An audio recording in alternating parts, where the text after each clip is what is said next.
پاکستان میں neo liberalism کے اثرات گزشتہ 10 سالوں میں زیادہ واضح طور پر سامنے آئے ہیں۔ ایک قلیل مدت میں نجی تعلیمی اداروں کی تعداد تیزی سے بڑھی ہے۔ قیام پاکستان کے وقت پاکستان میں نجی تعلیمی اداروں کی تعداد بہت کم تھی اور انہیں سماجی فلاحی اداروں اور افراد کی سرپرستی حاصل تھی۔ ان اداروں کا مقصد تعلیم عام کرنا تھا، نہ کہ مالی فائدہ حاصل کرنا۔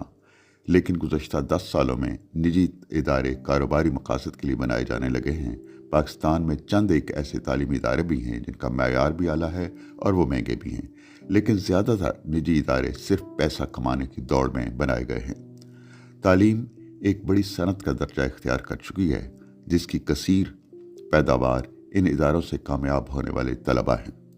نیو لبرلزم کے اس تعلیمی ماڈل میں اقدار اور اخلاقیات کی قطعاً اہمیت نہیں۔ کچھ نجی اداروں کو تو رائے امتیاز